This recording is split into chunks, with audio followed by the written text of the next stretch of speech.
am getting ready for bed, and I was meaning to come live, and then I didn't, so now I'm here. Hey. I'm just joking. I'm just joking. I'm just joking. I hope everybody's doing wonderful.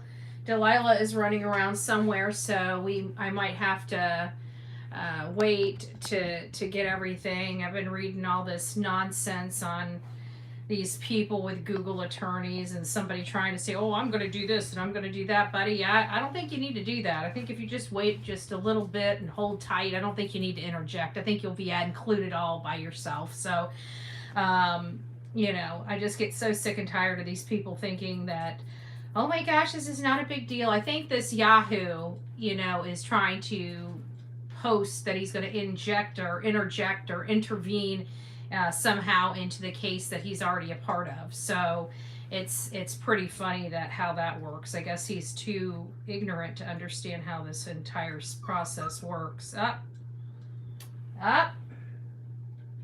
There she is. Got time to close down the show. I'm just joking. We're going to hear Delilah crying. There she is again.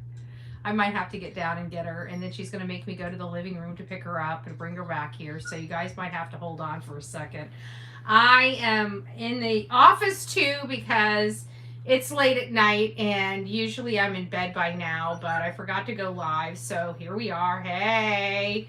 So give me a second. Let me go get Delilah up here. She's apparently wants to be a part of the show this evening. I got to go into the living room to pick her up.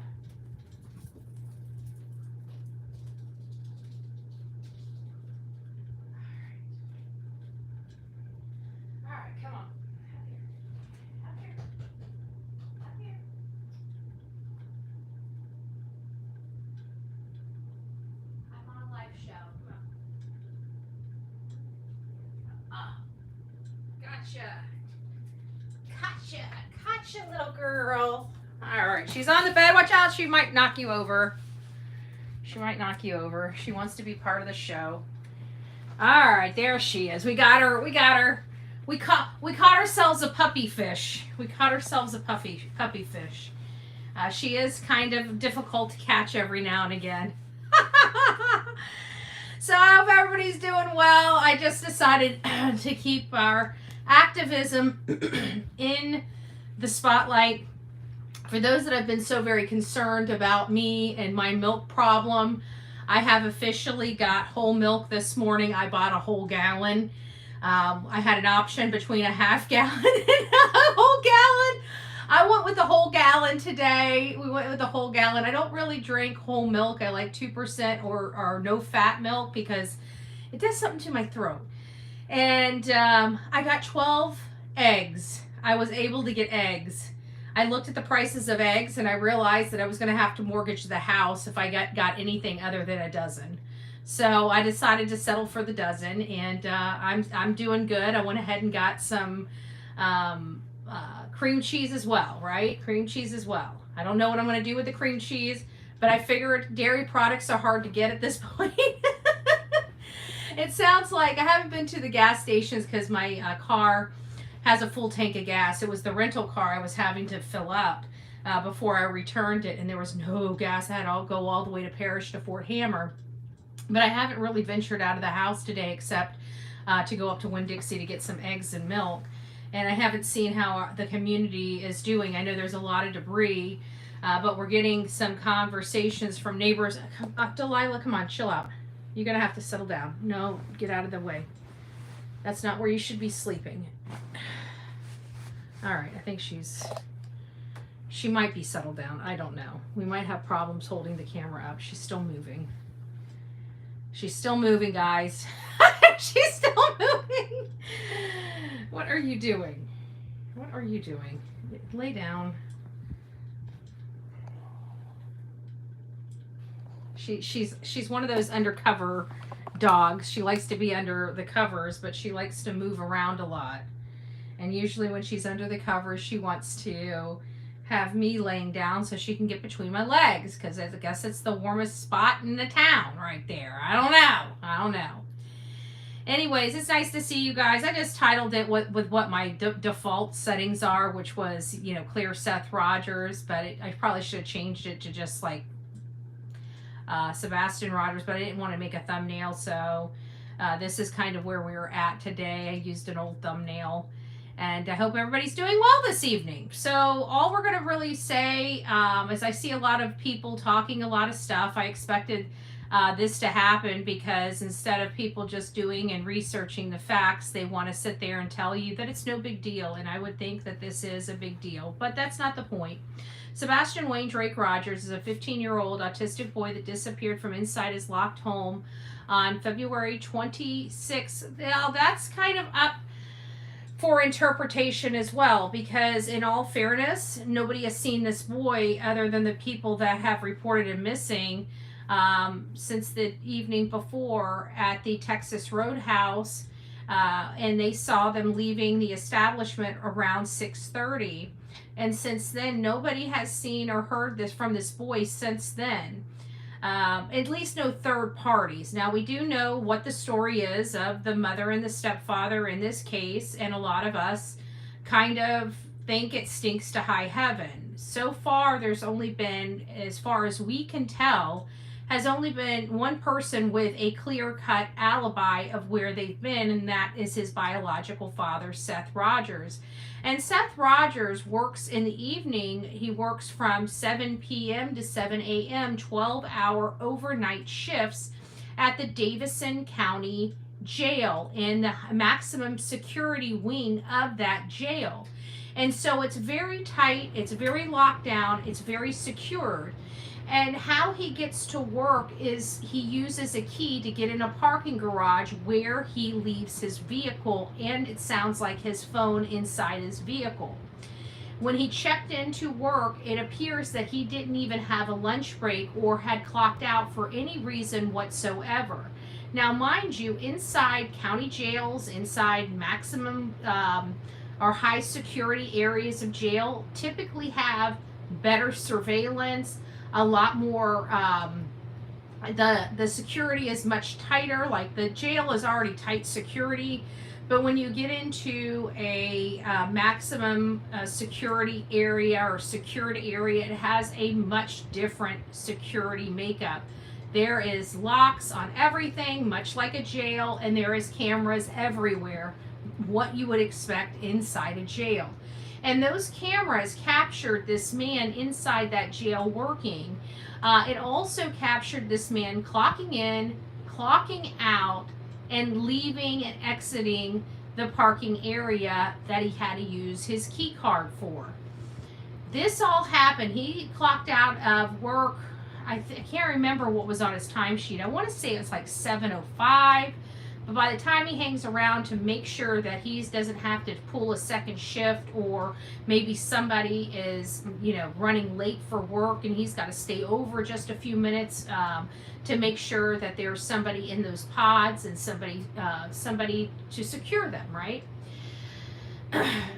It appears that he made his way to his truck around 7:20 is when all of this started, you know, breaking off, where he realized the stepfather had called him, and there was either a message or a text message, or he called him back. I'm a little hazy on that. I know we've discussed it at length, but I just can't remember it off the top of my head.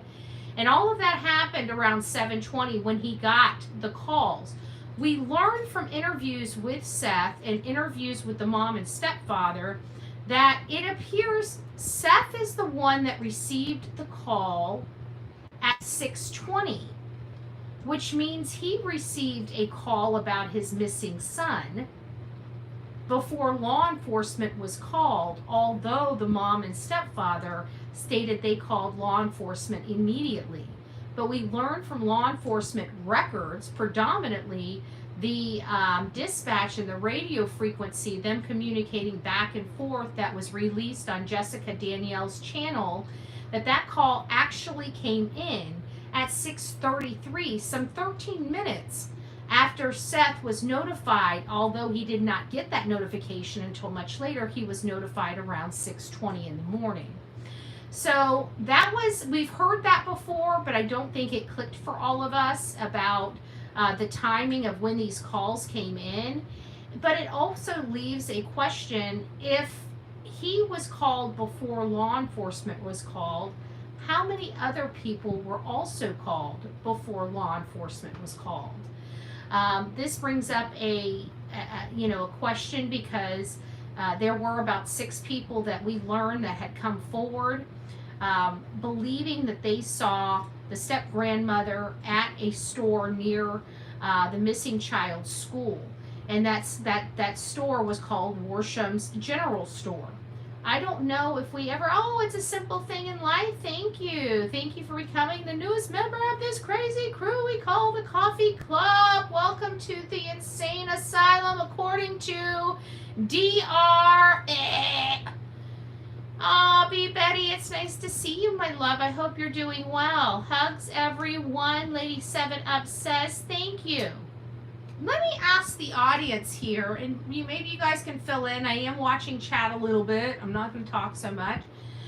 What are some of your key concerns with this case? And if one of my mods wouldn't mind writing, actually I could probably write it down myself. Let me get something to write with. Where's my notes section on this phone? Slides, sheets. Doesn't Samsung have like a Google Note or something like that? Hold on. No, don't start writing yet, 'cause I'm not paying attention to you guys anymore. I'm on the hunt for notes. I think I can put it on a sheet. Let me just put it on a sheet. Blue Love, it's nice to see you, my love. I hope you're doing well. Lisa B. Always, it's nice to see you. The Real Me Too. Hey, our beautiful Southern. It's nice to see you. Roxy, Tear Bear, Truth in Time. It's nice to see you as well. I did want to let people know that we officially rolled out our GoFundMe. Our GoFundMe is now up and it's live. This is the fundraiser for the attorney to appeal the court's decision, the General Sessions Court's horrible decision about valid service of process and what have you, blah, blah, blah, blah, blah. So if you guys would like to help me fight for my First Amendment rights of freedom of press and freedom of speech, please consider donating $1. Whatever you can afford, I'd greatly appreciate it. You guys know me. I don't want you breaking the bank or putting yourself out in any way possible. It's coming up to Christmas. I think we have enough support. If everybody just gives what they can, I think it will really make a big impact on the funding as a whole. One of my mods can, oh, there it is. Betty already got it. Let me just link this up at the top and pin the message. There it is. The GoFundMe link is up at the top. I do appreciate all of your love and support. I hope you guys understand just how much it is appreciated. Now, rules for thee, but not for me. I don't understand that response at all. But I can tell you mine goes to my attorney. It doesn't go in my personal pocketbook like many other people that are out trying to, raise funds. And not only that, I am fully transparent and in everything that we do on this channel. And these animals on these other channels have put mine as well as other people through pure hell. And you guys have watched it displayed in real time. And what they're screaming, it seems like they want to have all their rights while taking everybody else's away. So we're standing up and we're fighting. If you guys, oh, thank you, Southern. If you guys would like to help, oh, Melanie, thank you. God bless you guys. Please consider doing so. We don't really care what the trolls say. You guys are nasty, disgusting, vile people. And quite frankly, this true crime genre can do a lot better without all of you. And I wish you guys would just go back from the rocks you guys crawled out from under and go back to them. Because if you guys want drama, go over to the drama side. Just stay the hell out of the true crime side. We care about these victims, whether you think we care or not. I can tell you that people fill up this chat room to do the right thing. It's an appeal. That's what I was quoted, Cajun. It just is what it is. So like I said, it's not going into my bank account. I don't play that garbage. Anything that's collected for this is going into the attorney's escrow account. It's going to be done right. It's going to be done the proper way. And unfortunately, appeals are not cheap. So that's where we're at. You know, I don't make the cost up. I mean, we waited until we got a good number to work with, and quite frankly, that may not even pull us through. It could be well over $30,000 by the time it's all said and done. We're doing everything we can on our side to try to keep those costs as economical as possible, but at the end of the day, this is a big deal. So we just have to pull together and do what we can, you know, and God willing, we will. So somebody asked me how I've dealt with it for 3 years, and I tell them all the time, God. That's how I dealt with it. If it wasn't for God, and trust me, there's been a lot of faith struggles, you know, with everything that's been going on. I can tell you that. But enough about me and everything going on. This is not what it's about. We are going to get back to Sebastian Rogers because he deserves this. He deserves avocation. He deserves this being about him. We still haven't found him. And again, it's been well over almost 8 months now with no sight of him. No high nor hair of this young man. He's an autistic child. He's a high-functioning autistic child that is very, that has the same schedule and the same behaviors every single day because of his autism and other ailments. So you're not going to get a whole lot of spontaneous out of this child. However, spontaneous is what we're being forced to believe. And God help us if we don't, right? God help us if we don't. What are some of the key takeaways that you as an audience have about this case? What is the most problematic issue for you in this case? For me, it's the shoes. For the obvious reasons, he's autistic. He has the same behaviors day in and day out. He's accustomed to putting his socks and shoes on religiously when he's leaving that home. He had a very horrible experience where he stepped in a pile of ants, and from that point forward, he was accustomed to putting his socks and shoes on. Cheryl says lying from the start. Caroline says the timeline. What specifically in the timeline gets your attention? Counting. It seems like you're here for drama, Cajun. We don't do drama over here. We're putting a kibosh on it. If you're going to sit here and come into my chat and try to gaslight people, it's time for you to move on. You need to grow up, and you need to stay in your camp if you don't like what's going on over here. I don't owe you a thing. Nobody in my chat owes you a thing. So you're either going to stay in this chat, or you're going to remove yourself, or I'm going to remove you. But what you're not going to do is be disrespectful here. You're not going to continue to ask me questions about something you have no part of. Okay? Grow up. Grow up is going to be my message. Can she see my comments? I don't know if she can see your comments or not. No, I don't want anybody blocked. If you guys need to block them yourself, go ahead. We're in active litigation, and we're going to be taking a lot of people. We're done, okay? And if these people want to keep acting this way, then they can deal with the consequences of their behavior. We're not going to be removing any more comments. We're not going to be blocking any more people. We're going to let this channel go. You don't have a right to ask, okay? If you want to donate, donate. If you don't, then don't. But what you do not get to ask is about what's going on in my case. And I can tell you the people that are going to support this is going to support this, and I owe you no answers. And if that offends you, please leave. You're not required to be here. And that's all I'm going to address with you.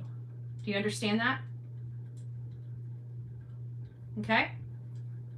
Have a great night. God bless. I'm sure there's a lot of better things you can be doing on a Saturday night than arguing with Bullhorn Betty. The dogs were not mentioned in the night timeline. KP ran through No mention of taking dogs out.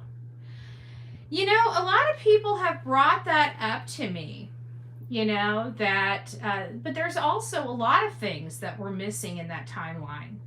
For example, what nightly routines was Sebastian accustomed to? And we never heard whether those nightly routines were followed. It was Sunday. This was a little bit different. This is not like a Friday night or a Saturday night. This is a Sunday where a child's gotta wake up the next morning, and it always seems so much earlier than it is. You know, it's Monday morning. It's, why do we call it Manic Monday?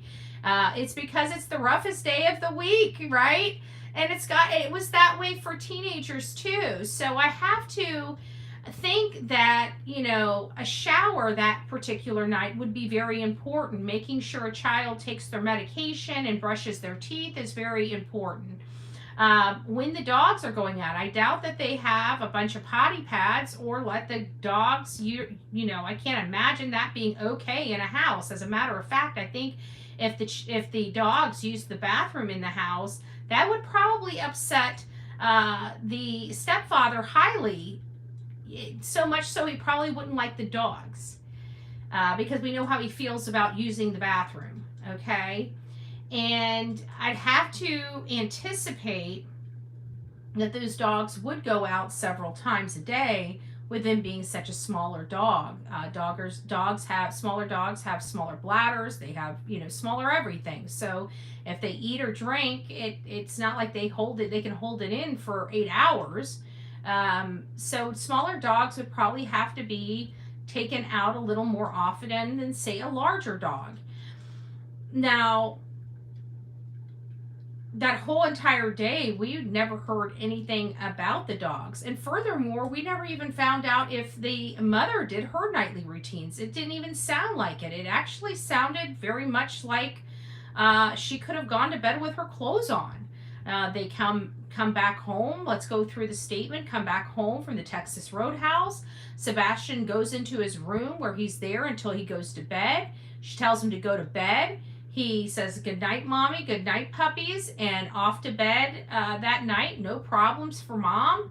Mom's on the couch, allegedly talking to Stepdaddy, and she's falling asleep, reading a chapter in her book, and having a 3-hour conversation all at once.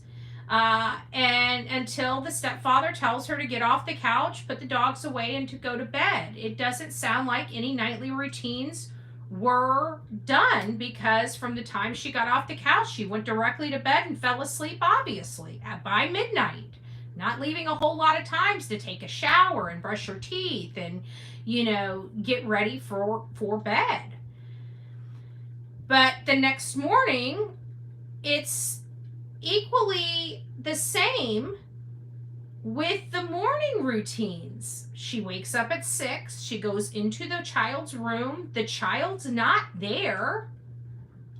She immediately calls the stepdad, immediately gets in the car. We found that out later. But according to the stepfather, immediately called law enforcement, and the cavalry showed up 10 minutes later.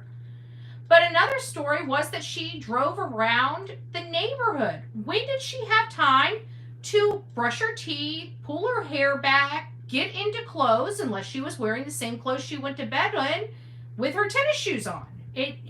A lot of things are missing from this story, and those critical things missing from this story have a lot of us scratching our heads and wondering, is it possible for something else to be going on here besides this child just walking out the home?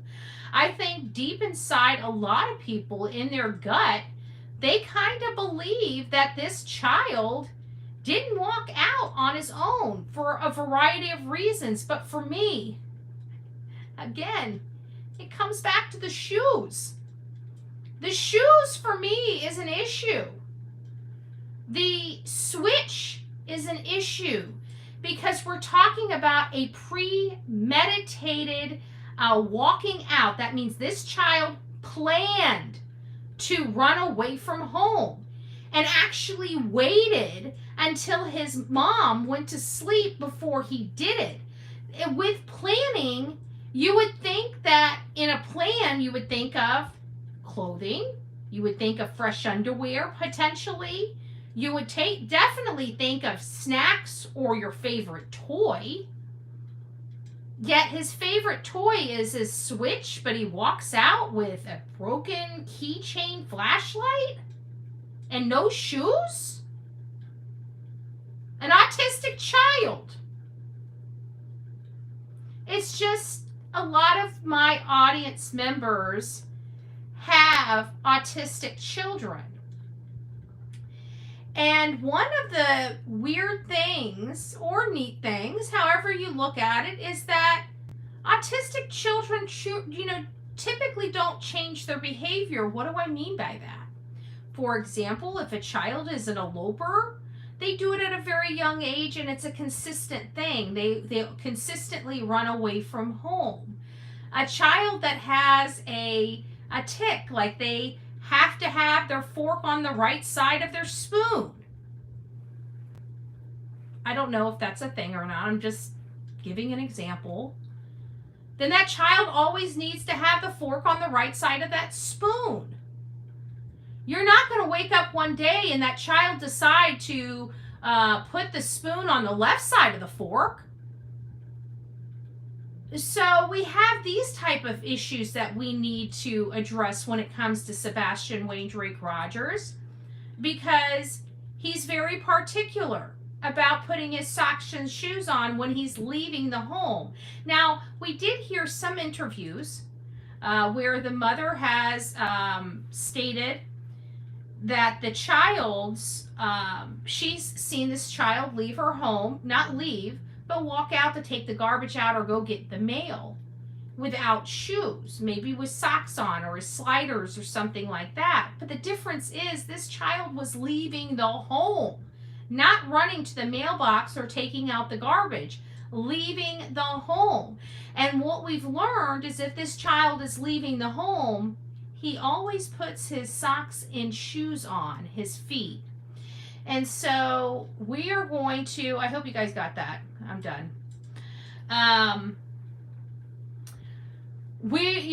That's the odd thing about this. And again, I will always come back to the shoes. Now, the other matter that is interesting to me is the door used. Early on in the investigation, when we had a lot of more neighbor involvement, but kind of behind the scenes, feeding information, we don't really have a lot of corroboration that was the main door Sebastian went out of. Every time any neighbors spoke, they barely saw this child. I don't know if you guys remember those, because that was way early on in the beginning of this case. There were some neighbors that came forward to talk about what they saw. And one of the things that was really noticeable is that the child really didn't go outside very much when he was home. Whenever they left, they kind of, his mom would drive him around. I was actually kind of shocked that the school bus came and picked him up. I thought for whatever reason there for the longest time that his mom drove him down the road to the school. It was literally right down the road. So I just thought that was just not that there's anything wrong with riding a school bus or anything like that. It's just that for me, if I lived that close to school, I don't know that my parents wouldn't take me to school, like drive me there and make sure that I got there. But the convenience of having a school bus right outside your door is also a very convenient option to get this, to not have to worry about driving the child to school. But to think that this child rode the school bus, yet the mom thinks that, again, another spontaneous thing happened with her very much autistic child, of leaving the home and for this day, this one day and this one day only, potentially walking to school, just seems so out of the ordinary. And as well versed as she is on autism and knowing about elopement, knowing about all these different things, because when she talks about him, she talks about him in very clinical terms. I don't know if you guys noticed that, but I noticed that in several of the interviews that we previewed, when she's talking about his illness, she goes very clinical and almost speaks as if she's the therapist. So that tells me she's been in a lot of therapy appointments with her son, and it tells me she has a good understanding of his condition, right? I'm sure many of moms and dads that are watching this show, probably the ones that have children that aren't doing, that have some illnesses or ADHD or autism or on the spectrum or anything like that, I think they would be very knowledgeable in the care of their child. So I think that these things would have had to feel odd for a mother of a child, an autistic child, for them to wildly change their behavior seemingly overnight. How many people in my chat have an autistic child? And not that whether you know an autistic child or whether there's an autistic child in the family, but a parent that's in my chat now that has an autistic child. Because my next question behind that is, how many of you guys have these just spontaneous changes in your child? That your child wakes up one day and all of a sudden everything that he has been up to that point is now changed. Do you guys have experiences like that? That your child just spontaneously wakes up one day and is different than he was his whole upbringing? I mean, that's pretty much what we're being led to believe, that this child wasn't an eloper, which we've learned from many professionals, including the one that was on Nancy Grace, that stated, it's interesting that this child who wasn't an eloper wake up one day and just decide to run away from home. That's from somebody that does this every day, that has an organization dedicated to autistic children. Has anybody else had an experience like that? I mean, maybe somebody has. Maybe we're not looking at this in the right light. But from everything I know, that doesn't happen. I mean, a child, say for example, Sebastian likes tofu, plain tofu. Would he just wake up tomorrow and hate tofu and never want tofu again? Is that possible? I really am truly asking. If your mom loves you, she should at least drive you to school, in my opinion. I don't want to put it like that, because there's a lot of moms and dads that have, children on school buses and they love their kids. No, he likes things to be the same. He's 20 and still hates change. That's what I've learned. No change. Everett says, anything is possible, honestly. Do you have experience with autistic children, though? I guess would be my next question. Because if you do, and you still say that, then okay, then I understand. But to me, it just doesn't seem like it's a character of an autistic person. I love my kids and don't drive them. See, Kendra's ready to duke it out with you, Scott. Gotta be careful.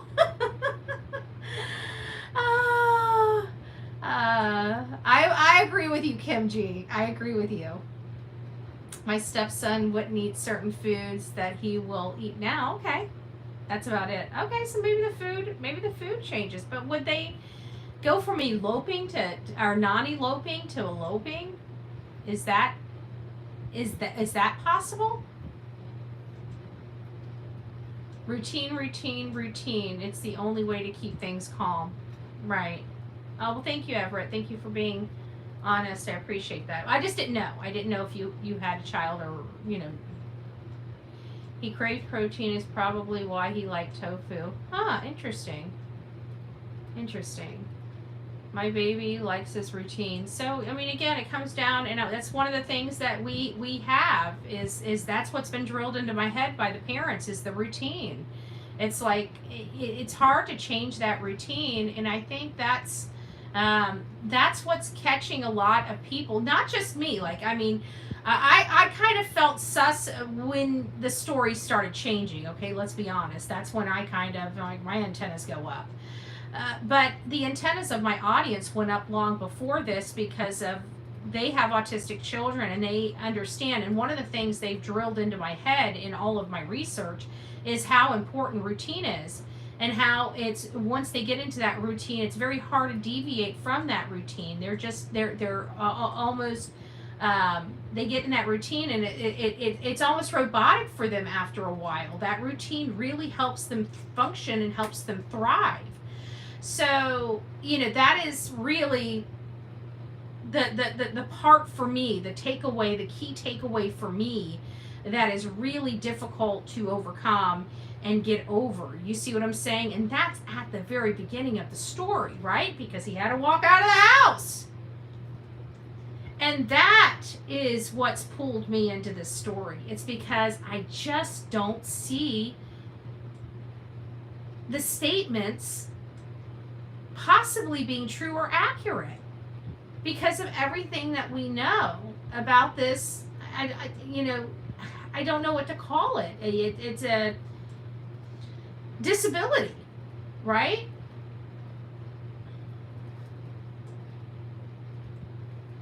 The GoFundMe link is not going through. Do you have one with the blue link? Oh, I think I heard that before. Can somebody drop the link again? Somebody that has it. I don't know if Sonia's in here. Apparently the link is not working for them. Hey Seth, it's nice to see you. I hope you're having a decent night tonight. Hope you're having a decent night tonight.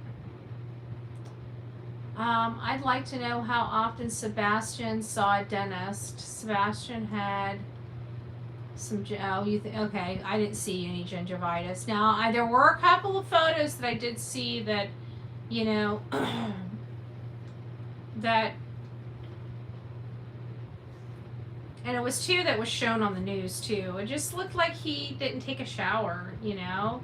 And so that's kind of why I honed in on the shower thing, because I just want to make sure that he was, you know, he was taking care of himself, you know, while he was there.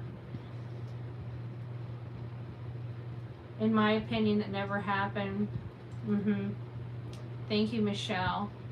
Why was someone able to leave many hours while things were being investigated? In my opinion, that's crazy. I agree with that, because to me it seems like protocol would mean that he would, anybody that left that area after coming there, especially being in close contact with the missing child, it seems to me like they would have been under some form of surveillance of some type. And so it kind of worries me that he might not have been under surveillance on that 17 to 24 hour trip, and it kind of, you know, we rely on that law enforcement surveillance when children go missing, you know, especially when the story's not quite making sense or things aren't adding up. And you could see that kind of on law enforcement's face as day one turned into day two, and then by day three you could see that it appeared to me, now I don't know what it appeared to my audience, but it appeared to me that they started being a little more concerned about the child's whereabouts, because I found out that they have these programs out there and they can plug in some different characteristics or parameters, and these programs are fairly spot on. They take a collection of multiple missing people from across the country, and they give you basically, like, if it's an autistic child, the program knows that typically they like to walk in a straight path. They don't really deviate too much. And so anyways, they've been able to locate a very high percentage of missing people because of the specific program. And I remember covering it on the show, I want to say it was like April or May, about this program that was like really, really super accurate. And when I started reading it, it gave a like how many miles away from the home this child would most likely be. And it would have appeared that law enforcement would have found him. You know, and again, this is a program that has been almost dead on, like spot on accurate. And I was reading this article and read it to you guys about how accurate this program is, and I was wondering if it was used. But it seems like it was, because the mapping was very similar to what I saw behind that Widener guy when he was in the command center. It looked similar to that, so I have to believe that he was using it or something similar. And they still haven't found Sebastian, and they never found or caught a good scent of Sebastian, even though he had just potentially had left like an hour or so, or maybe a few hours before, when nobody was out, and apparently and allegedly without shoes on. It just seems to me that tracking dogs would pick something like that up and have a strong enough scent to know where to go. Again, we don't know what happened boots on the ground there. We were not there. We have to rely on eyewitnesses and articles and statements made in the mainstream media, because mainstream media was really boots on the ground these first hours of this child missing. And that's really what we have to rely on. And when you look at that, it you know, you hear like Bobby's son, you know, watching the dog lunge into the retaining pond, and then to find out that that wasn't Sebastian's scent. Well, whose scent was that dog tracking? That dog had a strong scent and was tracking a scent, so much so that the dog lunged into the retaining pond. And for us to learn that it wasn't Sebastian's scent that brought this dog to do something he's never done before, like lunging into the retaining pond, you know, people naturally would be very curious about those statements, those conflicting statements from law enforcement. You know, and then we learn that they've tried to turn the lights video into a garbage truck. But again, an eyewitness comes forward and says, wait a minute, no, actually, we saw the garbage truck, and the garbage truck came in literally 2 hours after those light videos were seen. And those light videos were seen walking to a car. And I think that that's what makes it realistic. I mean, these can't be mistaken for little glares on cameras, because there was a path directly to an object, a vehicle parked on the side of the road.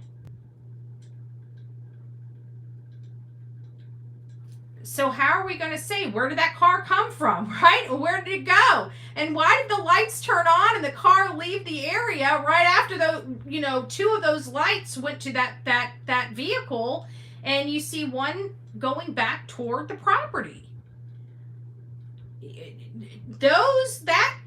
That there pretty much corroborates for me in my brain that those were truly human beings carrying a light source and going to an unmarked car, because you see the car lights come on, and the neighbor saw the car back up and drive away after those light sources. So that tells me that somebody was manning those light sources. Somebody was walking with that light source over to this vehicle before the vehicle cranked up and left the area. How is that possible? So we have a lot of questions when it comes to the case of Sebastian Wayne Drake Rogers, and it doesn't believe any of the questions that we have are leading any closer to finding Sebastian. So what did we do? Well, it's hard to dismiss the obvious. You know, there's a small network of people that have been around this child. There hasn't been really any opportunity for a third party to be introduced, or an unknown third party, so to speak. We're learning from Silver on the Scenes that there is a potential nugget, and that nugget is that it doesn't appear that the stepdad may have been at work since Thursday of the week before. So Thursday, Friday, Saturday, Sunday's the day that Sebastian was out, doing errands and going to the bowling alley and going to the Texas Roadhouse. And then Monday, everything's much different. Terry Lynn brought up early on that it sounded like there was a poker game at another family member's house that Thursday. There was no way we could corroborate that information up until recently when Silver's on the scene, broke some information about the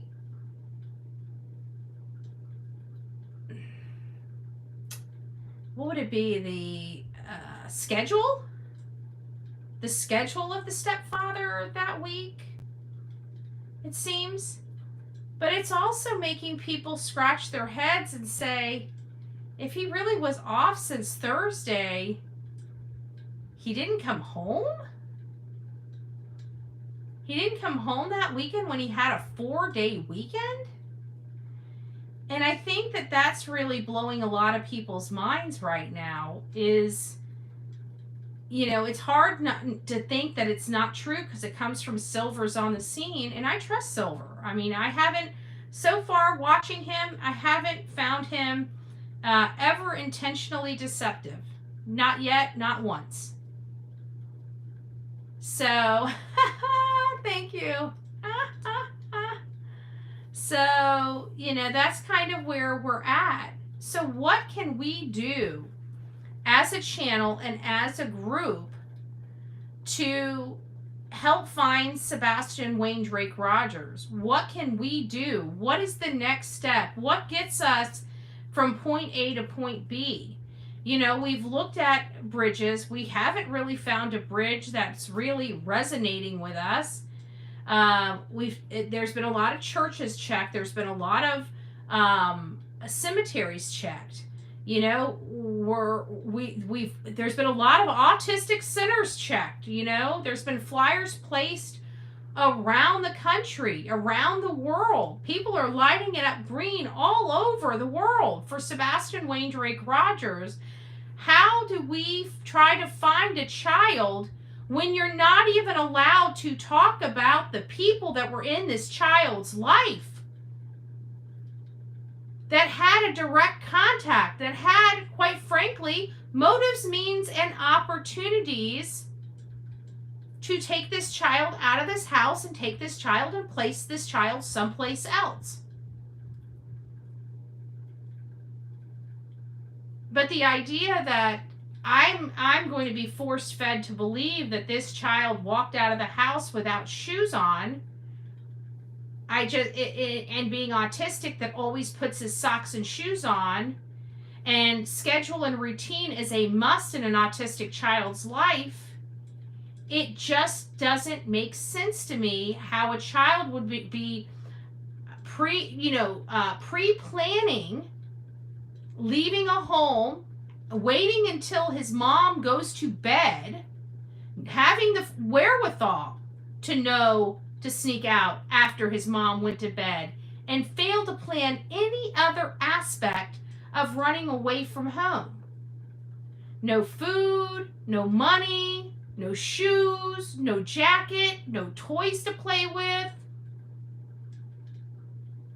It just seems like this child was very smart, and I'd have to think that even if, as interesting as it was, that he decides to spontaneously wake up and change his behavior on the fly and ditch the routine, I would still think there would have been other preparations made before leaving the home.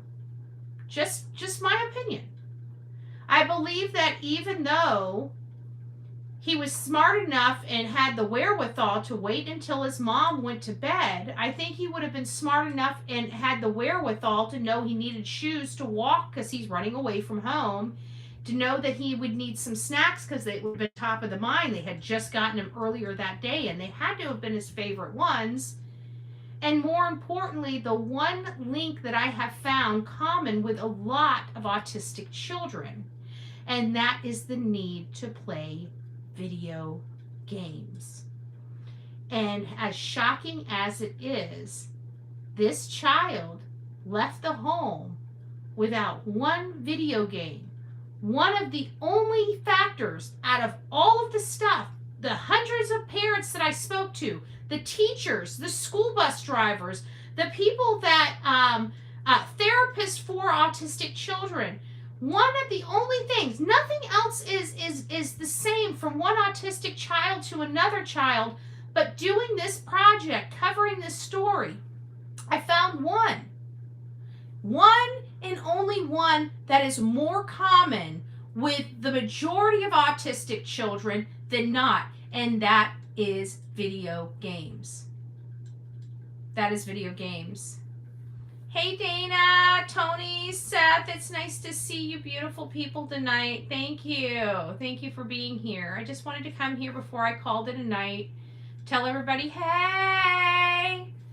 Get my little clear Seth and, advocate for Sebastian Rogers. So we like to have at least a little bit designated to him. I know that once again, like this whole lawsuit kind of still is derailing when all we're trying to do is get things back on track. So we're not getting things back on track until we get things back on track, and this is our push to get this back on track so we can have open discussions without fear of intimidation when it comes to this child, and trying to locate the whereabouts of this child. This child's somewhere, okay? This child didn't just disintegrate. He didn't just evaporate. The UFOs didn't get him, and neither did the boogeyman.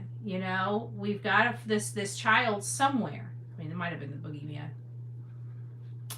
Who's the boogeyman, But this child needs to be found. It's coming up to the holidays, and he needs to be reunited with his father. He needs to be reunited with his father. So let's go back. It's been a while since we've really dove into this case. It's been a while since we really started thinking outside of the box. We know more today than we did on February 26th. That we all know. Thank you, YouTuber. It's nice to see you. So if we're further along and we know more than we did on February 26th, we have to keep our fingers crossed and pray that the law enforcement that is investigating this case are further along than they were on February 26th. But they still need to find Sebastian Rogers, and that's the problem. Where could he be? And why are we so interested into this 17 to 24 hour disappearance act by somebody in his family? Thank you, Gypsy. It's nice to see you, and I'm so happy that I got a chance to meet you. It's lovely. It's lovely. I hope to see you again. It was fun. Hey, Gigi. I hope you're doing well. A little over 6 weeks, Sebastian's 16th birthday. He deserves to have a sweet 16. He really does. And I hope he does. I hope he does. We're getting ready to close out. I just wanted to come over here and thank all you beautiful people. Did we get the link squared away? Jen, do you have the right link to the GoFundMe that you guys can drop? We have, it's the Simple Things in Life. Became the newest member of this crazy crew we call the Coffee Club. Melanie gives me hearts. Thank you so very, very much. Tinks likes to advocate and say Sebastian Rogers. Thank you so much. YouTuber says, Betty, you look amazing at the moment. Thank you. Thank you, thank you, thank you. Our beautiful Gypsy. More than 2 months. Thank you. Big hugs and love. Big hugs and love. It looked like the link we put up, people couldn't get into it for some reason. I'm not sure why. But let me see if I can. I don't even have it on this phone. So, well, that's okay. We'll make sure. There it is. It's got the blue link on here. There we go. Thank you. Thank you. You guys should be able to hit that. And again, those that would like to participate, you're more than welcome to. Jen, you keep doing it wrong. I don't know why. Yours never lights up. I think it's because you're missing the HTTPS //. That's why. So we've got the GoFundMe pinned right now. Love it when Betty does her little medicine woman braids. Oh, you guys are cracking me up. You guys are cracking me up. Yes, thank you. My braids are happy. My doggy here. My doggy's here too. She only whimpered a little bit. She's hugging my vape. I don't know if this is good for her. Betty Nelson. Oh, that is too funny. Can you imagine me and Willie hanging out?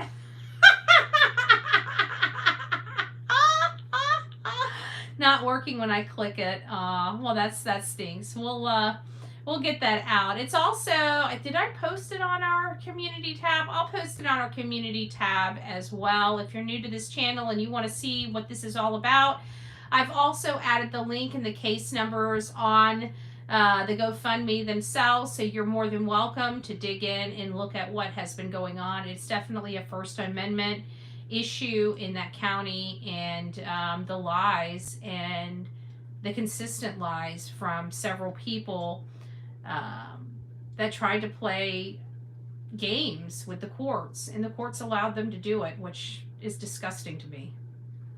It's absolutely disgusting. They know I didn't do these things. They try to shut me up. That's, you can't sit there and say that you believe in the Constitution and trample all over it. You just can't do it. So, Coffee Bean for Life, our beautiful Steffers. She's the one, the coin, the bean. I can't even, what did you call coffee beans? Yeah, the coffee beans. All right, guys, you guys have a wonderful evening. I love each and every one of you. God bless. Rock it out with your coffee beans out. Don't forget to be fearless. If you see something, say something. An ounce of prevention is worth a pound of cure. And until next time, please be safe, but more importantly, be kind to one another. And for the haters out there, just grow up, and we can all get along. God bless.